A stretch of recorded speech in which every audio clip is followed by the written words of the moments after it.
Hello everyone, welcome to Eklavya study point और मेरा नाम है सचिन। आज की इस वीडियो में मैं आपको क्लास 11th हिंदी से जो आपका फाइनल एग्जाम होने वाला है उसमें अंतरा और अंतराल बुक से जो कुछ इंपॉर्टेंट क्वेश्चंस बनते हैं मेरी नज़र में वो मैं आपको करवाने वाला हूं जो एग्जाम में अक्सर पूछे जाते हैं। तो चलिए वीडियो को शुरू करते हैं। और आप सभी से रिक्वेस्ट है कि आप मुझे इंस्टा पे जरूर फॉलो कर लें। मेरा यूजर नेम आप सभी के सामने दिया हुआ है। आपको अगर कुछ पूछना हो तो आप मुझे मैसेज करके पूछ सकते हैं। और सबसे पहला प्रश्न है हमारा, हामिद की किन्हीं 3 चारित्रिक विशेषताओं का वर्णन करो। जो हामिद है ईदगाह कहानी में कैरेक्टर है, उसकी क्या विशेषताएं हैं। तो हामिद बहुत ही इंप्रेसिव लड़का है। एक तो वो जो भी बात करता है वो तर्क के साथ करता है, ठीक है, और वो अपने तर्क देकर अपने सामने वाले को हरा सकता है भाई, उसके फैक्ट बहुत अच्छे होते हैं। और हामिद एक समझदार बच्चा है, वो फालतू की चीजें नहीं खरीदता और खुद पर कंट्रोल रखता है। और हामिद अपनी दादी से बहुत प्यार करता था और बहुत सेंसिटिव था अपनी दादी को लेकर, इसलिए वो मेले में अपने लिए कुछ नहीं खरीदता बल्कि अपनी दादी के लिए चिमटा खरीदता है ताकि उसके दादी के हाथ ना जले रोटी बनाते समय। फिर हामिद ने चिमटे की उपयोगिता सिद्ध करने के लिए क्या क्या तर्क दिए। तो हामिद ने जो चिमटा खरीदा था मेले से, वो क्या कहता है कि ये चिमटा कैसे यूजफुल है, क्योंकि चिमटा बड़े काम की चीज है भाई। रोटियां तवे से उतार लो, चूल्हे में सेक लो, दूसरे को आग पकड़ा दो, ठीक है। होता क्या है, चिमटा ऐसे में बहुत ही इंपॉर्टेंट होता है। आप रोटी वगैरह सेक रहे हो, कुछ भी कर रहे हो, ठीक है, उसमें आप तवे से सेक सकते हो, चूल्हे में भी सेक सकते हो, चिमटा होगा तो, ठीक है।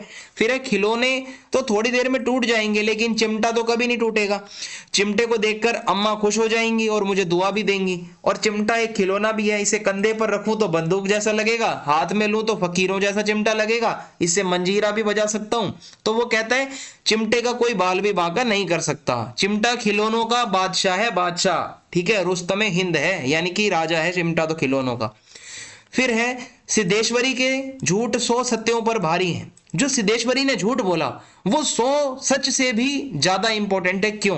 क्योंकि सिद्धेश्वरी का परिवार बहुत भयंकर गरीबी से गुजर रहा था और इस गरीबी की वजह से परिवार के सदस्यों में प्यार थोड़ा कम होता जा रहा था। और परिवार को बचाए रखने के लिए वो झूठ बोलती थी सिद्धेश्वरी एक दूसरे मेंबर से, ताकि परिवार में कभी भी मतलब कोई टूट फूट ना हो, तो परिवार के सदस्यों में एक दूसरे के प्रति प्यार बना रहे, इसलिए सिद्धेश्वरी झूठ बोलती थी, ठीक है। और वो झूठ जो कल्याण के लिए काम आए तो भाई वो 100 सच से भी भारी होता है। फिर है दोपहर का भोजन। जो शीर्षक है ये कितना सार्थक है, ये जो टाइटल है दोपहर का भोजन, तो ये जो है एक लोअर मिडिल क्लास फैमिली की स्टोरी है दोपहर का भोजन, जहां बेसिकली गरीबी के बारे में बताया गया है। और इस परिवार की स्थिति बहुत ज्यादा खराब है, घर में खाने के लिए भी पैसे नहीं है, ना भोजन है। और इस कहानी का पूरा जो एक वो चल रही है स्टोरी, वो दोपहर के भोजन के समय की ही कहानी होती है, ठीक है। और घर का मुखिया जो है वो बेरोजगार हो गया है और परिवार को एक से बाद एक समस्याएं जो है वो आती जा रही हैं। और दोपहर के समय घर के सभी सदस्य एक के बाद एक घर आते हैं और परिवार की स्थिति और अपने संघर्ष को लगातार बताते हैं और ये पता चलता है कि इनका परिवार बहुत ज्यादा मुश्किलों से गुजर रहा है। तो दोपहर का भोजन परफेक्ट टाइटल है। फिर है किसी भव्य पुरुष ने कहा जहां अंधकार है वहीं प्रकाश है। इसका क्या तात्पर्य हुआ? सो इसका तात्पर्य यह है कि भाई अंधेरे को चीरने के लिए प्रकाश जरूरी होता है और अंधेरे और प्रकाश का संबंध बहुत गहरा है। अंधेरे से ही प्रकाश निकलता है, तभी अंधकार मिटता है। तो भाई जो भव्य पुरुष है वो कहता है कि अपने दिल के अंधकार की बात कर रहा हूं मैं, तो इसी हृदय से प्रकाश की किरणें फूटती हैं, यानी कि अंधकार में प्रकाश की किरणें होती हैं, तो प्रकाश में अंधकार की थोड़ी कालिमा भी होती है। तो कहीं ना कहीं आप देखोगे अंधकार है तो प्रकाश है तो अंधकार भी है। सो ये दोनों चीजें आपस में रिलेटेड रहेंगी हमेशा। भीतर के अंधेरे की टॉर्च बेचने और सूरज छाप टॉर्च बेचने के धंधे में क्या फर्क है? तो इसमें दो तरीके के अंधेरे बताए गए हैं, एक तो बाहर का अंधेरा और आपके दिल का अंधेरा। तो कुछ लोग साधु संतों का रूप धारण करके अपने अंदर के हृदय के अंधकार को मिटाने का उपाय बताते हैं और भाई यही उपाय भीतर के अंधेरे की टॉर्च है, ठीक है। यानी कि अंदर जो आपका अंधेरा है, जो वो आपको साधु संत उपाय बता रहे हैं, वो आपके लिए टॉर्च का काम कर रहा है। इसी प्रकार लोगों की भावनाओं का शोषण होता है, ठीक है, और लोग जो है बस पैसा ऐंठते हैं। जबकि सूरज छाप कंपनी वाले जो है, जो टॉर्च बेचने वाले, वो बाहर के अंधेरे को मतलब दूर करने की बात करते हैं, ठीक है। उनके सामने तरह तरह की मतलब दुर्घटनाएं हो सकती हैं, ठीक है, और एक्सीडेंट्स हो सकते हैं, बहुत सारी गलत चीजें हो सकती हैं। तो ऐसे में फिर वो रोशनी करने के नाम पर अपनी टॉर्च को बेचते हैं। तो दो तरीके का अंधेरा है, एक आपके दिल के अंदर का अंधेरा और एक बाहर का अंधेरा। फिर है मनुष्य की करुणा की भावना, उसके भीतर गूंगेपन की प्रति छाया होती है। ये क्या है कि आप आज के समय में कैसे इसको बता सकते हो सामाजिक परिवेश में। तो भाई हमारा लेखक जो है वो ये कहता है कि करुणा के प्रति अन्याय होता देखकर मनुष्य में करुणा की भावना जागती है। यानी कि अगर किसी के साथ अन्याय हो रहा है तो आपके अंदर एक करुणा की भावना जागेगी, परंतु आप बहुत बारी चुप रह जाते हो, बोलते कुछ नहीं हो। तो ये कारण से क्या होता है कि मतलब लोग अपनी जिम्मेदारी से बचना चाहते हैं। लोग जो हैं अपनी कृत्रिम जो नकली कुछ समय का सुख है उसको खोना नहीं चाहते। ठीक है, और ऐसे में क्या है कि आप किसी के साथ गलत होता देख भी कुछ बोल नहीं रहे हो तो आप भी एक गूंगे ही हो। ठीक है, तो आप जब मौन हो जाते हो, शांत हो जाते हो, तो आपकी करुणा भावना भी मौन रूप ले लेती है और आप में इतना हिम्मत नहीं हो पाती आप उस भावना को अपनी बोल पाओ।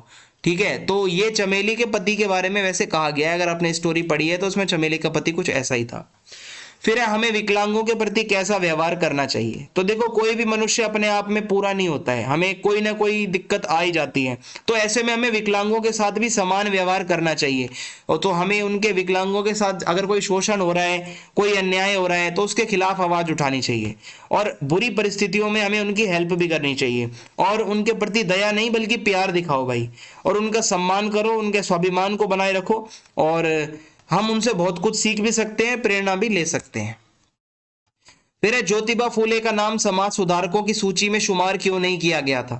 तो देखो भारत के समाज सुधारक थे ज्योतिबा फूले, लेकिन उनका नाम उस लिस्ट में नहीं था क्योंकि एक तो उस लिस्ट को बनाने वाले लोग उच्च वर्ग के थे, यानी कि वो अमीर लोग थे या ब्राह्मण लोग थे। तो ऐसे में वो नहीं चाहते थे कि मतलब भाई जो ज्योतिबा फूले हैं उनका नाम इसमें ऐड किया जाए। फिर है ज्योतिबा फूले के क्रांतिकारी विचार। तो भाई वो नहीं चाहते थे कि ज्योतिबा फूले जो अपने क्रांतिकारी बातें रखते हैं, ठीक है, वो आम जनता तक पहुंचे। तो इसलिए यदि आम जनता उनके विचार वगैरह नहीं पढ़ेगी तो सही रहेगा। अगर जो जनता ने उनके विचार पढ़ लिए तो होगा क्या कि जो बड़े लोगों ने छोटे लोगों पर कब्जा कर रखा है ना, एक दबदबा, वो खत्म हो जाएगा। तीसरा है ज्योतिबा फूले की शिक्षा नीति। तो भाई ज्योतिबा फूले मानते थे शिक्षा जो है भाई वो उस पर किसी एक का अधिकार नहीं होता, यानी कि शिक्षा सभी का अधिकार है। और यहाँ पे ये भी बताया गया है कि दलित वर्ग जो लोग होते हैं, जो शोषित हैं, जिनके साथ बुरा बुरा हुआ है, उनको भी पढ़ने का पूरा अधिकार है। साथ ही वो ये जो महिलाएं होती हैं उनको आज़ादी मिले, पूरी समानता मिले, शिक्षा के अधिकार उनको मिले। ठीक है, तो ऐसे में ये उनके विचार थे और वो ये मानते थे कि ब्राह्मणों ने बहुत गलत गलत किया है, ठीक है, जो निम्न वर्ग के लोग हैं उनके साथ। तो शिक्षा नीति ऐसी हो जहां पर सभी लोगों को इक्वल समझा जाए। सो इसलिए अब यहाँ पे ये नहीं चाहते थे ब्राह्मणवादी लोग या उच्च वर्ग के लोग कि ये जो विचार रखने वाला व्यक्ति समाज में लोग इसको जाने। सो इसलिए इनका नाम इस लिस्ट में नहीं रखा गया था। फिर है खाना बदोश कहानी की मूल संवेदना पर प्रकाश डालिए। खाना बदोश कहानी में क्या है, मजदूरों के साथ जो शोषण होता है वो बताया गया है। तो इस कहानी में लेखक ने मजदूरी करके भाई किसी तरीके से अपना गुजारा बसारा जो भी होता है भाई वो अपना कर रहा था और बताया है कि कैसे जो मजदूर हैं वो गुजारा बसर अपना करते हैं फिर भी शोषण का शिकार रहते हैं। तो मजदूर यदि इज्जत के साथ जीना भी चाहता है तो भी भाई सूबे सिंह जैसे कुछ अमीर और ताकतवर लोग आकर उन्हें जीने नहीं देते। तो हमारे समाज में जातिवाद बहुत फैला हुआ है, समाज बटा हुआ है। तो ऐसे में जो लोग बड़े बड़े लोग होते हैं जो शोषण करते हैं वो क्या करते हैं, जातिवाद को एक हथियार के रूप में देखते हैं और जो शोषित वर्ग हैं जिनके साथ बुरा हुआ है वो अपने लिए कुछ नहीं कर पाते भाई, वो तो रोजी रोटी की समस्या में ही उलझे रह जाते हैं। तो इस कहानी में भी यही है कि भाई जो लोग जमीन से उखड़ गए हैं, इधर उधर हो गए हैं, जो लोग रोजी रोटी कमाने की तलाश में इधर उधर भटकते हैं, वो इतना शोषण में फंसते जा रहे हैं कि वो जीवन भर खाना बदोशों की तरह अपना जीवन जी रहे हैं मतलब मजबूरी में। सो ये खाना बदोश कहानी है। फिर है क्या लाल का व्यवहार सरकार के प्रति षड्यंत्रकारी था। तो देखो जो लाल है उसका विरोध सरकार से नहीं था बल्कि उसका विरोध तो उस सिस्टम से था जो उसके देश को आप कह सकते हो कि परतंत्रता की जंजीर से जकड़े हुए हैं, यानी कि कुछ ऐसी जंजीरें जो हमें दूसरों का गुलाम बनाती हैं। तो भाई वो सरकार के प्रति षड्यंत्र नहीं कर रहा था, उसका उद्देश्य ये था कि भारत माता को आजाद कराना। सो ये कहा जा सकता है कि सरकार उससे षड्यंत्रकारी मानती थी पर वो षड्यंत्रकारी नहीं था, वो एक क्रांतिकारी था लाल। फिर है पूरी कहानी में जानकी ना तो शासन तंत्र के समर्थन में है ना विरोध में, लेकिन जो लेखक है, ठीक है, लेखक ने उसे केंद्र में यानी कि सेंटर में मतलब में ही नहीं रखा बल्कि कहानी का शीर्षक भी बना दिया। सो ऐसा क्यों, तो देखो, जानकी जो है वो शासन का समर्थन या विरोध नहीं समझ पा रहा है, ठीक है, जो भी मतलब जानकी है वह एक ममतामयी माँ है, ठीक है। जानकी नहीं समझ पाती शासन में क्या अच्छा क्या बुरा, बल्कि वो ये चाहती है कि अपने बेटे लाल, उसको बहुत ज्यादा प्यार करूं।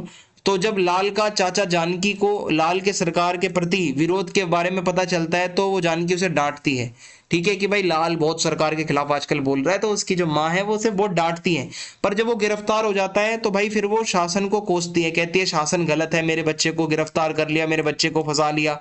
तो भाई लेखक ने जानकी जो है यहाँ पर उसकी जो माता की भावना है वो बताते हुए उसको मेन कैरेक्टर बना दिया, क्योंकि सबसे ज्यादा अट्रैक्टिव वही है, वो जो औरत है, जो वो माँ है लाल की। सो ऐसे में ममता, जो माँ की ममता है वो आपको देखने को मिलती है इस कहानी में। फिर भारतेंदु के समय हिंदुस्तान की दशा कैसी थी? तो भाई भारतेंदु जी के समय देश सामाजिक, राजनीतिक, धार्मिक और आर्थिक रूप से बहुत पिछड़ा हुआ था। हमारे देश पर अंग्रेजों का शासन था और वो हमारा सारा कच्चा माल सस्ते दामों पर खरीदते थे और अपने देशों में भेज देते थे।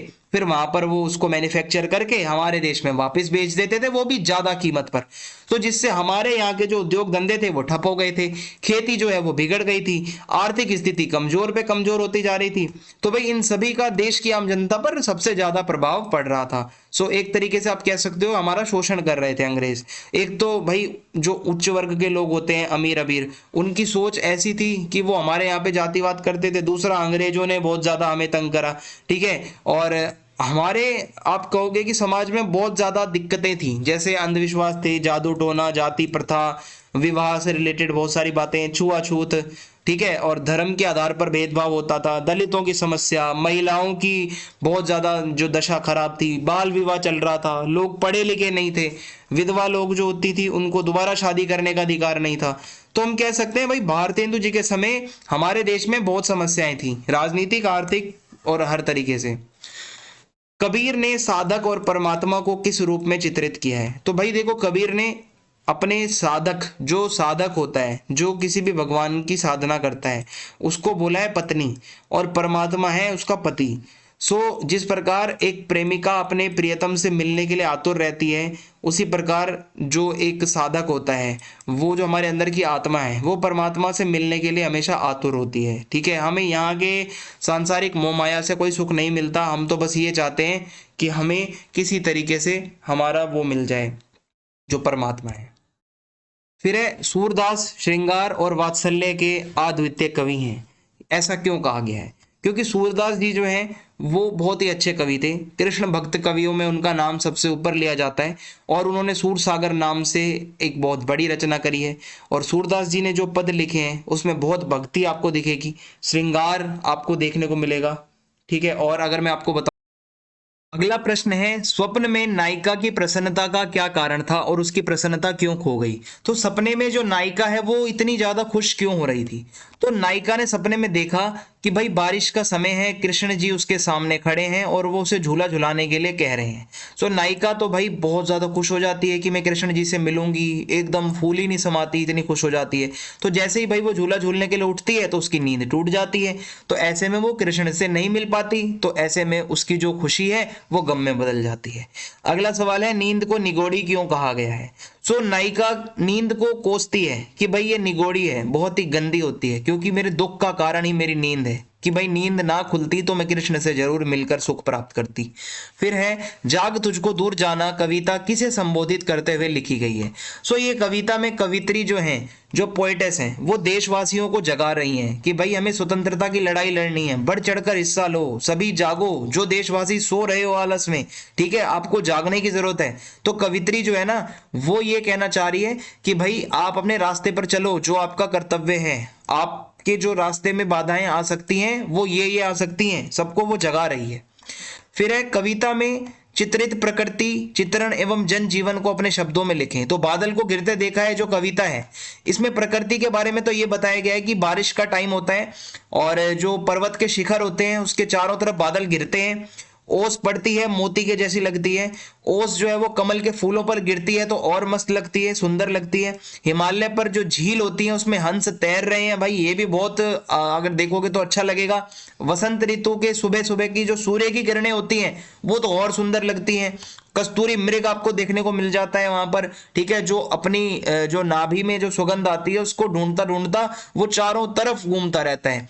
फिर जनजीवन की बात करें तो ऐसे प्राकृतिक वातावरण में लोग बहुत मस्ती के साथ रहते हैं, बहुत अच्छे से रहते हैं। जो किन्नर होते हैं, जो किन्नरियां होती हैं, ठीक है, वो हिरण की जो खाल होती है उसके ऊपर बैठती हैं और अपनी चिंताओं से बिल्कुल दूर बांसुरी बजाते हैं और झोपड़ियों में रहते हैं, ठीक है। और चंदन की तिपाही पर, चंदन की लकड़ी की उनकी वो चारपाई जैसी जो खाट होते हैं, तिपाही जैसी, उस पर वो बैठ के आराम से और अपना वेशभूषा वगैरह तैयार हो रहे हैं, ठीक है, वो यहाँ पे बताया गया है।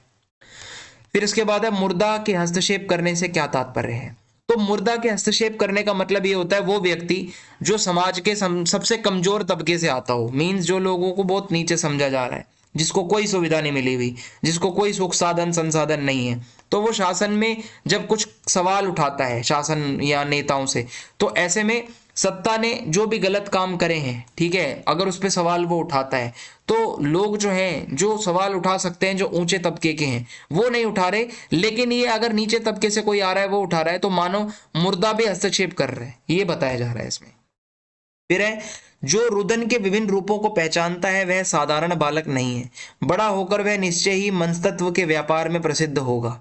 तो अघोर बाबू के मित्र की इस टिप्पणी पर आप अपनी टिप्पणी लिखो। सो अघोर बाबू का जो दोस्त है उसने ये बोला कि भाई इस बच्चे में बहुत दिमाग है। वो जानते थे कि भाई जो साहित्य अगर आपको लिखना है, लिटरेचर कुछ भी लिखना है, तो मनुष्य को बहुत सेंसिटिव होना पड़ता है उसके लिए। तो जो शरत है, नाम से कैरेक्टर है, वो उसके अंदर ये गुण था।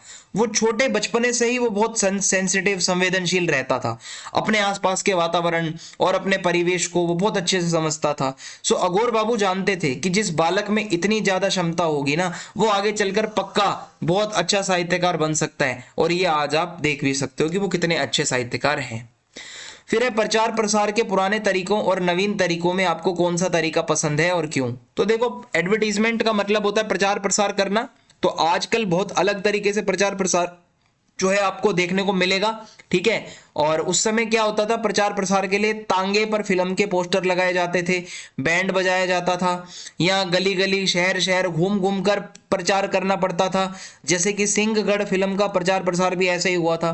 पतंग को बनाने के लिए जो कागज यूज होता है रंगीन, उस पर अभिनेता और अभिनेत्री मींस एक्टर और एक्ट्रेस की तस्वीरें छापी जाती थी, ऐसे प्रचार होता था। पर आज की डेट में प्रचार होता है टीवी, पीवीआर, सिनेमा घर, समाचार पत्र, इंटरनेट, बड़े बड़े होर्डिंग बोर्ड्स, ठीक है। सो प्रचार प्रसार का तरीका बदल गया है। अब पैसे ज्यादा लगते हैं लेकिन टाइम पे काम हो जाता है प्रचार प्रसार का। हुसैन की कहानी अपनी जबानी एक उद्देश्यपूर्ण रचना है, कैसे। तो ये जो आत्मकथा है, जो खुद वो हुसैन अपने बारे में बता रहे हैं, अपने जीवन के बारे में। सो अगर विद्यार्थी जीवन में आप अगर सही तरीके से आपको अपॉर्चुनिटीज मिलती हैं कि आप अपनी प्रतिभा का विकास कर पाओ, आपको सही डायरेक्शन मिलती है, तो आपके जीवन का उद्देश्य पूरा हो जाता है। तो भाई जो पेरेंट्स होते हैं, जो टीचर होते हैं, वो अपने बच्चों की जो एक शैक्षणिक योग्यताएं होती है ना, उसकी प्रतिभा को पहचानना चाहिए और उनका विकास करने में उनकी मदद करनी चाहिए ताकि उनका भविष्य उज्जवल रहे। फिर है पाठ में मकबूल के पिता के व्यक्तित्व की कौन कौन सी बातें उभर कर आई हैं। यहाँ पे मकबूल के पिता ने ये देखा कि भाई जब दादाजी मर गए हैं, ठीक है, तो उनका जो बेटा है मकबूल का, वो उन चीजों से निकल नहीं पा रहा है, अपने दादा की डेथ को भुला नहीं पा रहा। तो वो लेखक सकता ही नहीं, बल्कि उन्होंने उसका दाखिला बोर्डिंग स्कूल में करा दिया ताकि कुछ परिवर्तन आए भाई इसके बिहेवियर में, ठीक है, ताकि वो दादाजी का दुख है वो थोड़ा कम हो। तो अपने बेटे की प्रतिभा को उन्होंने कभी भी नष्ट नहीं होने दिया, उसको पूरा सपोर्ट किया। बेटे के अंदर जो कला थी उसको बहुत ज्यादा वो अप्रिशिएट करते थे, हौसला बढ़ाते थे, जैसे उसके लिए ऑयल पेंटिंग का सामान मंगवाते थे। तो ये पता चलता है उसके पिता बहुत ही अच्छे इंसान थे, कला को परखना जानते थे, ठीक है। फिर लेखक जन्मजात कलाकार है, ठीक है, ऐसा क्यों कहा गया है। तो भाई जब लेखक बोर्डिंग स्कूल में पढ़ने जाता है तो जो ड्राइंग की क्लास होती है उसमें वो उसकी कला दिखती है सबसे पहले। तो एक दिन ड्राइंग की कक्षा में जो मास्टर है वो बच्चों को ब्लैक बोर्ड पे कहते हैं एक बड़ी चिड़िया बनाओ। सभी लोग अपनी अपनी स्लेट में चिड़िया बनाते हैं, लेकिन उस चिड़िया को हूबहू सिर्फ वही बना पाता है, ठीक है, जो लेखक है। तो पूरी कक्षा में लेखक के अलावा कोई बच्चा नहीं था जो कि वैसा चित्र बना पाया हो। उसको 10 में से 10 नंबर मिलते हैं। तो उसके टीचर को भी एहसास होता है कि इसके अंदर एक कलाकार छुपा हुआ है। सो यही थी आज की वीडियो। अगर आपको वीडियो पसंद आई हो तो आप चैनल को सब्सक्राइब करें, वीडियो को लाइक करें एंड वीडियो शेयर करें। जय हिंद, जय